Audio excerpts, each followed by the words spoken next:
Alright gamers, what is going on? Insanity coming at you today. It's approximately 3:15 a.m. The pre-Tokyo Game Show Sony press conference just ended, where they went ahead and showcased a bunch of stuff like they've done in all the other conferences. You know, the PlayStation Vita, PlayStation 3, and what's to come in PlayStation 4.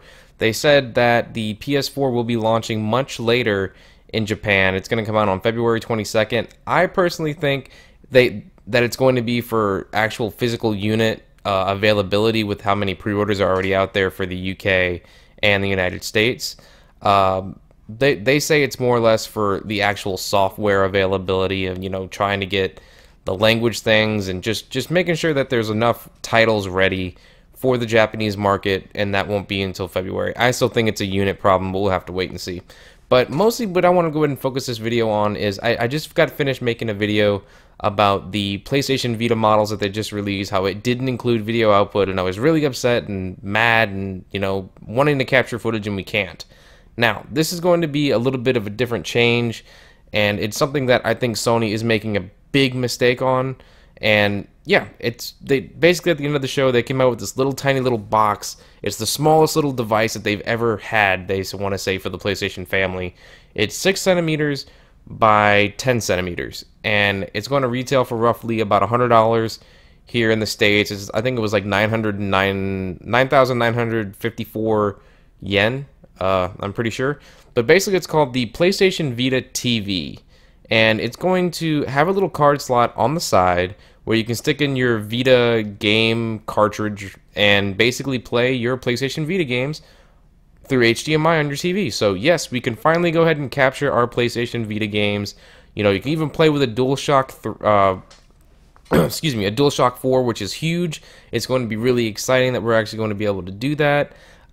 There's actually going to be a bundle where it's going to be like the PlayStation Vita TV, a controller, and a memory card, but you know, none of that's not that big of a deal. It's basically going to be the perfect little companion to go ahead and go with your Vita and your PS4. It's going to allow you to stream a bunch of services like Hulu and Netflix and things like that, but I think that's where they dropped the ball. If we already have a PS4 and we already have a PS3 and these devices like Blu-ray players and cable boxes that are already doing all these streaming services, why didn't they just focus this little device on that consumer that wants to be able to capture gameplay?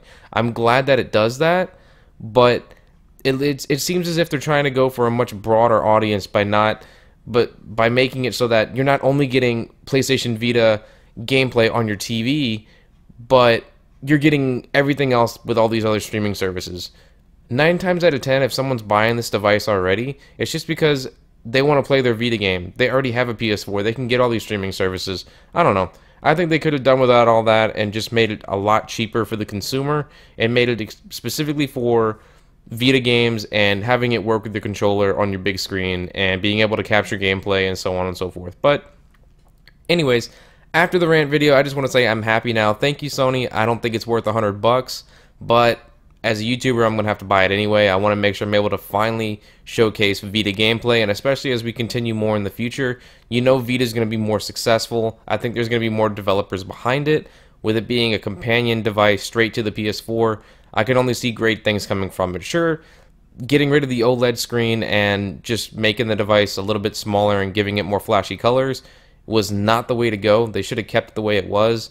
And yeah, that's my 2 cents on basically the big announcements of the pre-Tokyo Game Show Sony press conference. Yeah, I say November 15th needs to get here so I can pick up my PS4. Hopefully the PlayStation Vita TV comes out that same day. They didn't say anything about it. But one thing that's really interesting with them, you know, talking about remote play and things like that, is this going to be a required device in order for you to do remote play with your PlayStation Vita on the go? They didn't clarify that. I hope that's not the case, because those who don't want to play Vita games on their TV and just want to use their Vita to remote play their PS4 from wherever they are should get that option, just like we do today with the PlayStation 3. Anyways, guys, like, comment, subscribe. Let me know what you think of the PlayStation Vita TV and all the announcements, and I will catch you in the next video.